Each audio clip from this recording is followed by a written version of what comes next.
pretty harrowing few weeks, so it's time to slow things down for just a moment and get some one on one time with the team and some of their closest contacts. Improv talks about her one friend, Copper Cass. Kennel discusses his dad and the foster system. Juliet pins down where her paranoia originated. And Horatio explores his relationship with Red Hot. Yes, it feels a little bit like a therapy session, but we totally aren't externalizing our own personal fears by way of our characters, okay? It's time to begin episode 49. It's turned from an imaginary fortress into a real fortress. Okay. Azzy, if you don't mind, I think we'll start with you. Okay. What up? So, how did she first meet Coppercat? Well, I mean, before she got that call where she was somewhat less than politely conscripted to oversee that deal that turned into her blowing up basically the entire building on everybody. She had to build stuff in her little apartment, and you needed materials to do that. And she didn't really have any source of money like she does now, because she didn't have a base or a crew or anything like that. So she had to go out scavenging using that sprawl life and survival knowledge. And I figure she probably would have met her at some point during that. Because I assume scavengers probably have like a little bit of a code where they watch out for each other. Because you'll be in a pile and you'll be trying to pull something out, and holy shit, there's a ghoul in there. You kind of got to watch out for each other. And after an initial meeting, there'd be a good exchange because you have someone who can fix up and someone who's really good at finding all this stuff and someone who's really good at using this stuff to make better stuff that they can then give back to that person. It's a very symbiotic relationship. So, how did Improv and Coppercast become good friends? Or at So, least acquaintances? well, again, probably through repeated interactions like that. Like, initially when you're buying and selling stuff, it's going to be, the loyalty one because you're just buying and selling. Then you do it more and more, and that goes up to two because you kind of know them now. And then maybe you find something good and you're like, you know what, I'll give you a little bit of a break because we've been doing this for a while. Maybe at some point one of her scavenging pieces of equipment or whatever was damaged, and Improv fixed it with a McHugh's box. Now it's a computer. Don't worry about how McHugh's box became a computer. It just does. It's fine. Your comic is made out of McHugh's boxes, baling wire, and duct tape. It works. Don't worry about it. Okay, so the last time you and Coppercast hung out, you apparently had a pretty good interaction. Yeah. You left on good terms. So, what was that like? Well, at that time it would have been very abrupt because improv is probably I mean she is now obviously, but at the time is still probably a hell of a lot smarter, just like intrinsically than pretty much anybody she runs into. Because somebody who has the 5-6 logic just they just operate at like a different level when it comes to just naturally sponging up concepts and information. So I'd assume she was probably fixing something for Cass to help her out a little bit because if she helps her out, Cass gives her the best stuff that she finds, and that's important. You need good materials to make good equipment, or to jury rig good stuff. So the last interaction probably would have been her fixing something for her, but having like that stream of consciousness. Don't touch this, or you'll electrocute yourself. Don't turn this upside down. If you turn it, she'd been like, well, if you turn this upside down, the batteries are gonna like touch, and then you'll electrocute yourself. Don't do that. Don't turn it upside down. As long as you don't turn it upside down, it'll work fine. Don't ever turn it upside down. Okay, here you go. I'm going to swap into in character real quick. Improv, I know what we've been working together for a while now. I know how you do things. Well, yeah, it's just the last time I told someone in my building not to do that, they did, and now their kid doesn't have a hand. Well, hands. Well, I mean, he has one. I made one, but it's not as good as a real hand. I'm not a doctor. Well. I mean, I kind of am, but I'm not that good. Well, I mean, I am, but I mean. Listen, there's a reason why I use insulated gloves every time I touch something that you've ever messed Oh no, well, I mean that's good, but the electrocution will set off the little bit of gunpowder I had to use to like bridge the circuits. So the gloves will protect you from the shock, but then you won't have fingers. with. They're Kevlar. It's okay. You don't have to worry about me, Improv. Oh, I'm a big okay, girl. okay. I'm just trying to warn you because I mean that reaction might also produce poison. I don't know. I haven't tried it. I probably should, but I haven't yet. Oh, Just well, don't turn it upside down. Just don't. Just be careful about that. Here, hold on. And she'll put like a sticker on it that says like this side up, like a bright yellow triangle. so did you tell her about your deal with the scalpers? Probably not, because that was like I didn't have much time to prepare, right? Not really, no. No. Would you So have left like her a note or so? Like, I don't think so so. how frequent were your interactions with each other? Probably like no more than a weekly basis, right? Because I mean, you get to know someone fairly well, but I mean, improv does not strike me as the kind of person who really had friends. It doesn't seem to work, mostly So, because they get electrocuted somehow. so would you have left like a note or something for her, or at least for the people who used to interact with you on a regular basis? We've probably been like, I'll be out for a bit. I should be back at some point. But I would assume that unless any of them are plugged into what's going on, they just assume she's dead. Because I mean, I figure that probably happens a lot. I'm going out. I'm going out to get something or do something. I'll be back, and they don't come back. It's like, oh well, ghouls got him or corpsec got him. Okay. Now, Kennel, I've talked to you a little bit about this. So, but I want everybody else to know at the same time. When was the last time you saw your dad? Ooh, it's been a few years because his dad, was Went for his. cigarettes. Oddly enough, it was actually his mom that went for cigarettes. Like she popped out the kid, and it was just the home life, like having a husband and a kid and cooking dinner, and she was just like, nope, I need some menthols, and she bye.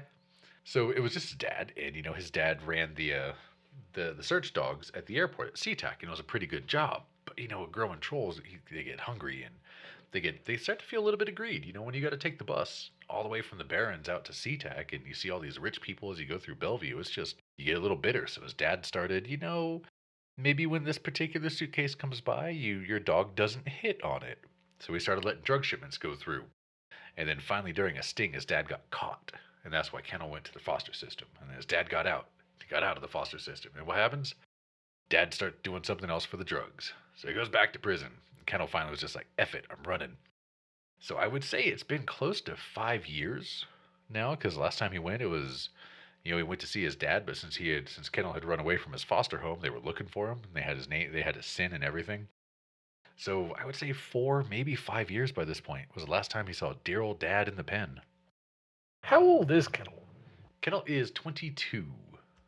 How was the last interaction that Kennel really had with his dad?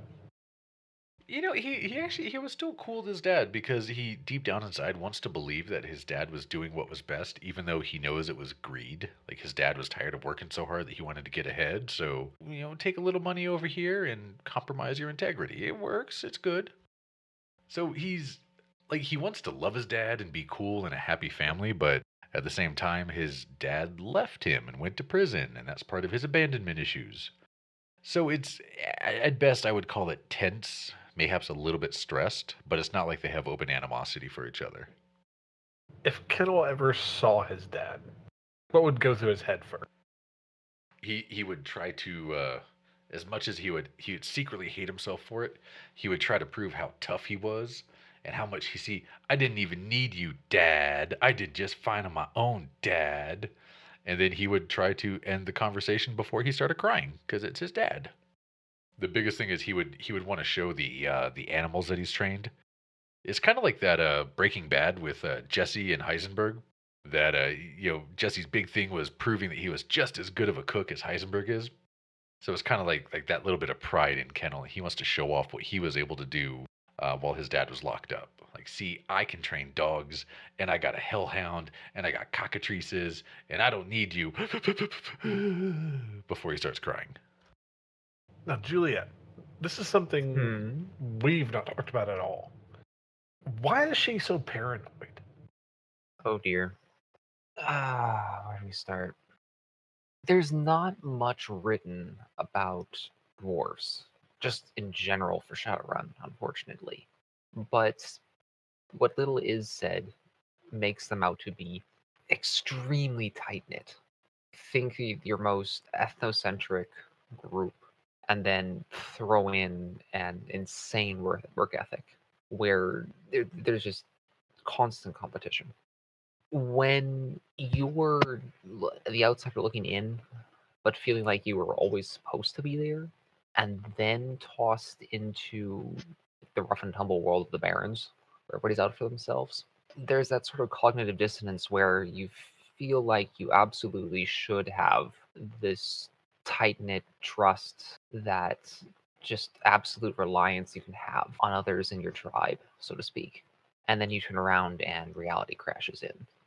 And the dissonance comes in that the resentment, the loss, whatever you want to call it, all that negative emotion from starting and never even having a chance at integrating with her own little supposed to be where she's belongs has swung her to the opposite sort of mindset to cope with that lost chance, which means she's never going to trust anybody else ever, because why would you ever bother? Other people are actually worth paying attention to and trusting to some degree, then that just brings up the pain of the fact that she missed out on having her own little circle of society that she could rely on, or should have been able to rely on. I have no idea if that made much. No, that makes perfect sense. Who or what was it that happened to her? Because, like you said, like I don't know if you intentionally made it this way, but like at one point, you made it sound like she felt like she was starting to belong, and then something happened, and she no longer felt that way. Am I coming across that right? Or Nothing. I mean, the barons in general would give that sort of impression time and again. I mean, you think about it, the people were going to be killing each other, slitting up each other's throats for like 10 million sitting on the ground, that sort of thing. So pretty much any significant interaction with the barons will give her that motivation. But more than anything else, it was starting in that cutthroat situation and then having the occasional brush with the dwarven communities that were nearby, or maybe actually thriving in the barrens and keeping out the outsiders, where she realized that, oh, I'm never going to be that, but they're all dwarves. I mean, and the moment she walks up, they look at her, they realize that she's dressed, talks, walks, acts 100% psychopathic ganger, and slam the door in her face without even giving her the time of day. So just those occasional brushes with other dwarves would be the catalysts in particular that kept driving her down the road of paranoia. so, how is she coping with having a group that she can rely on now? If she's never had that before, like how? Yeah, She dug a how is bunker. Juliet? Yeah, she has a bunker. I get that. Oh, I know. But that seems My par. point is, That seems par for the course for no, Juliet. but But like at the same time, these are people who have had your back for what, 4 months now, without any question, without pushing you, without forcing you away. How is she dealing with that? she's becoming more and more sort of antsy and quick to disappear, hide little things, or go out and get to work on her bunker. In terms of, it's that sort of cynical mindset where something as bad is going to happen. This is too good to be true. I'm just preparing for the worst. The worst is going to happen. It's going to happen. Where's my next bunker? So it's a sort of that compulsive itch to keep doing something to repair that's popping up as a result of having a good team for one. Okay, jumping over to you, Horatio. How long has Horatio and Red Hot known each other? Well, we grew up together, basically. Yeah, but that could mean a lot. Like, did you grow up as like little kids? Like Yeah, you because were if you recall, when Horatio was growing up, he didn't really have a family, and neither did Red. And so we were like little Barons rats that were basically little scroungers, right? Running little scams, doing pickpockets, s- getting food from soup kitchen. And so the treehouse was actually where we had played as kids. It was like our turf, quote unquote, when we were little kids. so And then what's as once we started to get big enough to actually like serve as useful members in a gang, we would do lookouts and like gradually kind of worked our way up in the Crimson Crush, right? They're always happy to take in a couple more hungry and eager and impressionable orcs, right? so what's it like for Horatio living in his seeing what his childhood stomping grounds has become? It is awesome because it's turned from an imaginary fortress into a real fortress. And he always wanted to be someone of the Barons, and it's starting to happen. They've got a sweet pad, they've got a crew. His probably biggest concern right now is that Red seems to have disappeared, and he doesn't really know how he can track him down or what's happened to him. Because Red was kind of like his brother, even though they weren't biologically related. All right, so jumping back over to Red Hot, how did Horatio, or did Horatio have to cope, or how did he come to terms with Red Hot becoming patched and being fairly high up as far as the crush went, and Horatio didn't even get to join? Well, he was happy for Red. But what about him? I don't know if you have brothers or anything. It's one thing to be happy for them, and yet when you go and do roughly the same thing, you're a part of all the same stuff, and yet you still get looked over. Does he get upset about it? Did that ever bother him, or was he just like, you know what? No, this is cool. No, I think that's the nature of the game. Because the Baron's life is hard. It's not easy to grow up in that situation, and you suffer a lot. Like that's just it's the nature of existence out there. So having somebody who's basically like your family get that promotion, it's still really helpful because a lot of the benefits trickled down to Horatio, and he was better off with Red in the crew than if Red had not gotten it and Horatio had not gotten it. So there was never any animosity. There might have been a little bit of jealousy, but I don't think it ever like because he's not a very vindictive individual. He wants to be tough. He wants to be the guy. He certainly has a fair amount of pride and little respect for people who are not in his crew. For the most part, he tends to not cultivate like hatred other than his one enemy, which grew over time. And like part of the reason he might have had issues with Plushy back when he did was because he was, directing those whatever feelings he had and lashing out at that person. No, it makes sense. So who was the tougher between Horatio and Red Hot? I think Horatio was probably physically tougher, but I think Red Hot was like the brains. Because Horatio is intuitive. He has that good like sixth sense as to what's going on, but he's not really a planner. He's not smart. And so he would have been like he's pretty scrawny for an orc, which means he's tougher than the average human, but he's physically pretty tough. But whereas Red Hot probably had the brains, which would have been why he got promoted and Horatio did not. What's more important to a gang? There are lots of tough people. There's always going to be more tough kids coming up, but you look for people who have the sort of social intelligence and other sort of intangible qualities to promote and rise higher. Being able to take a bullet, while useful, does not make you a leader. Horatio is not a very good hand to hand fighter.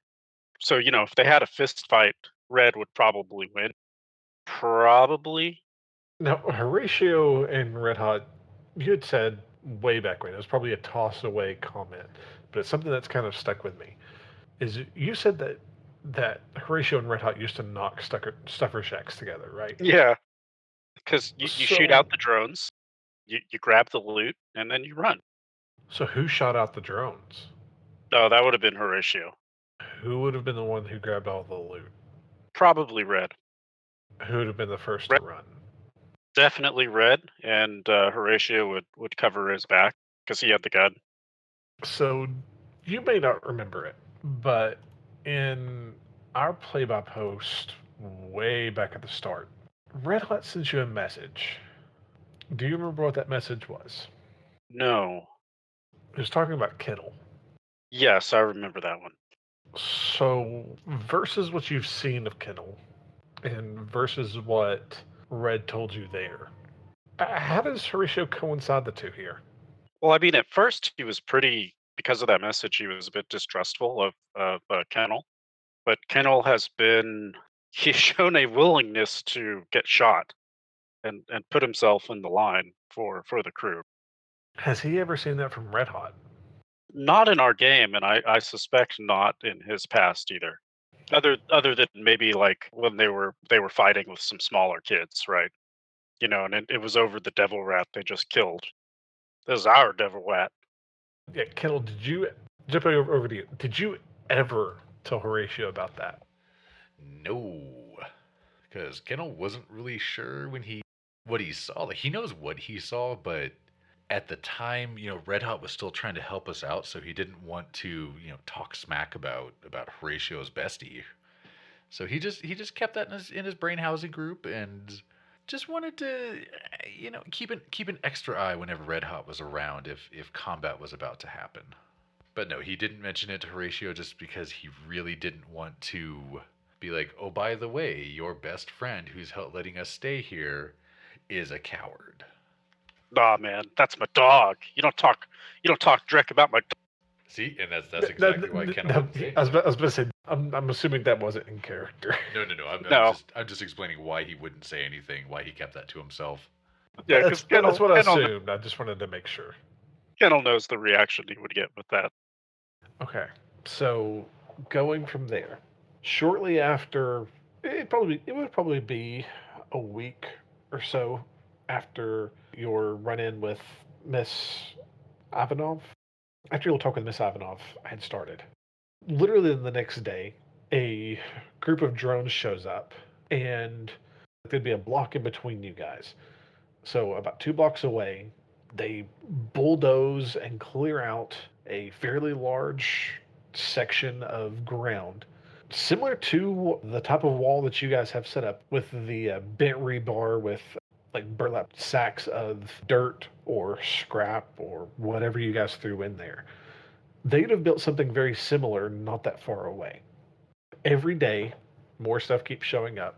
More drones, more vehicles, more cars, but you never get anything from Miss Ivanov. After a week goes by, things continue happening. You eventually see a structure of what almost looks like 3 or 4 storage containers stacked on top of one another. Like you can see like spotlights around the top. You may even be able to see from the roof of y'all's building like a watchtower or something being built at one of the corners. All this change is happening all at once away from you guys on top of everything that you guys have done.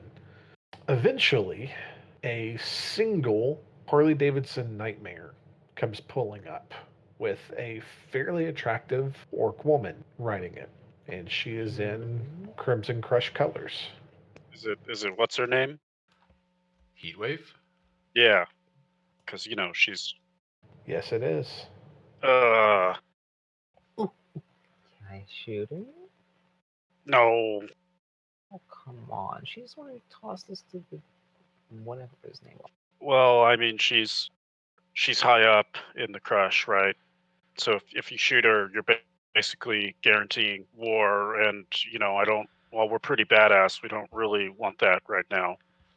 Mm-hmm. I'm gonna let you know right now. If she tries to sell us out again, she's not. She's not gonna be high up in the crush. She's gonna be down low in a grave. Mm-hmm. Oh, I agree, but like some things you got to handle with like delicate what you call it. Elf skin gloves. I think that isn't that the same elf skin? Because elves are all soft and smell like perfume. Yeah, Mm-hmm. and other things you can just hit with a hand, and I think this is not one of those times. Just go talk with her. I'm gonna keep feet on her in the meantime. And Juliet would Well, hike up to the roof. wave her in, guys. It's okay. Mm-hmm. Over the microtransceivers, use your. All right, hold on. What do you guys have, like? What's the door made out of? I don't think we've discussed that. Is it like corrugated metal? Is it just chain link? What do you guys have the door to this place made of? I mean, probably just corrugated metal and chain link. Because if they're at the door, then a door is not going to keep them out, right? That's up to you guys. I don't know. Well, I mean, corrugated metal and chain link is easy to repair when it gets holed by shrapnel. Because I mean, if they get this close, then you're just going to blow them up, right? Like, I mean, if people are really trying to get in, a gate is not going to stop them. It's just not. I was actually imagining just because I don't know where it came from, but like the gate that swings open to get in through like that outer perimeter, like into our grounds proper, that we would just have like 10 doors from an Americar like all welded together that swing on one rusty hinge on the far side. But but just because it's improv and you actually got to do stuff right, you actually have to lift the handle to unlatch it to open it up. So you actually get that chuk chuk, and you swing I was 8 picturing doors long open. rollers. Nice. You're picturing what, Horatio? Rollers. Like it's got to be rolled back in. Oh, the kind that goes like left to right. Yeah. Because that's pretty easy to jury rig, right? True. But a Like- little like- bit less fashionable than Kennel's idea. You'd have 100 shopping cart wheels welded to the bottom of some homemade fabricated wall. Okay. So this fairly large motorcycle comes very loudly shaking inside. She pulls close to the entrance to the bottom floor. And she walks up, I guess, and goes to your meeting room with the pool table. Yeah, I'll hand her the party bowl. And she pulls out like an EX tablet, looks it over, and sticks it in her pocket. Now, are all of you in there? Is it just Horatio? No, I think this would be a team meeting. Yeah, Yeah. Juliet would be there. Yeah, Kennel would be there, and he would be very loudly eating a real apple because he's baller now, so he can actually afford these fruit things. Oh, those give me indigestion. And then he takes a big slurp on his purple slurshie. It's only 3 days old, so it's still cold. So, you guys made it out. Damn straight. Yo, we're like bombs, yo. If we're gonna go, you're gonna know it. So, you ready to get patched?